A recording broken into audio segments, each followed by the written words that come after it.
You are standing in someone's kitchen. Maybe it is a first date, maybe it is your boss's house, maybe it is the most important social moment of the last 6 months. You are wearing your best outfit. The conversation is flowing. Everything is going perfectly. And then their dog walks in, takes one unhurried look at you, walks straight over, and buries its nose directly between your legs. You freeze. You laugh nervously.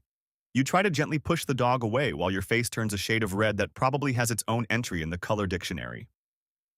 The dog does not care. It is fully committed to this investigation. Here is the thing. That moment was not what you think it was. It was not bad manners. It was not a badly trained dog with no sense of personal boundaries. It was not random. That dog was doing something deliberate, something purposeful, something that actually has a name in the animal behavior world. And the reason it happened to you, specifically, at that specific moment, is far more interesting than you have ever been told.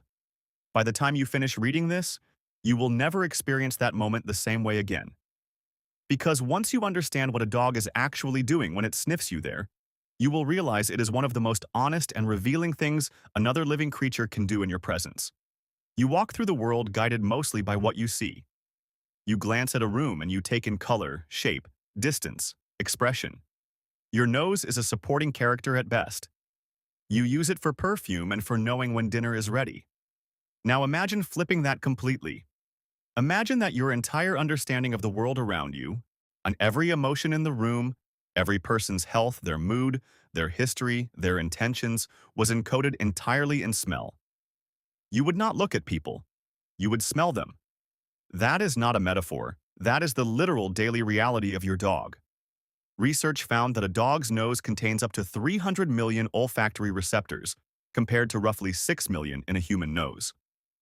Scientists discovered that the part of a dog's brain dedicated to analyzing smell is, proportionally, about 40 times greater than the equivalent region in a human brain. Your dog is not just smelling things a little better than you. It is perceiving an entirely different dimension of the world that you cannot access at all. So when a dog walks toward you and heads straight for your groin, here is what is actually happening. The groin area is one of the highest concentrations of apocrine glands on the human body. Apocrine glands produce pheromones, the chemical signals that carry information about who you are at a biological level. Your dog is reading you. It is gathering data on your age, your sex, your hormonal state, whether you are stressed or relaxed, whether you are healthy or unwell. It is the biological equivalent of reading your entire personal file in under 4 seconds. But here is where it gets truly fascinating. Dogs do not sniff every person with the same intensity. They are selective. Studies have shown that dogs sniff more intently at people who are anxious, people who have recently exercised, people who are menstruating, and people who are experiencing emotional distress. The dog is not just reading neutral information. It is drawn specifically to chemical signals that indicate vulnerability, change, or heightened emotional state.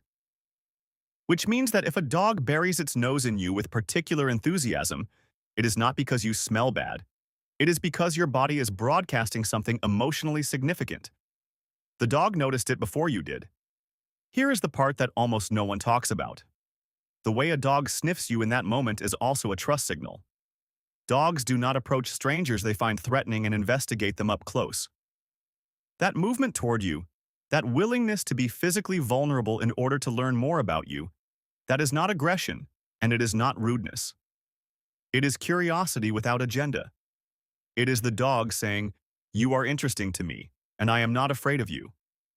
In a world where most of us are performing constantly, monitoring how we come across and managing every impression we make, a dog's nose does not care about any of that. It bypasses every social performance and goes straight to the actual you, the chemical, emotional, biological you that exists underneath all of it. There is something quietly profound about that.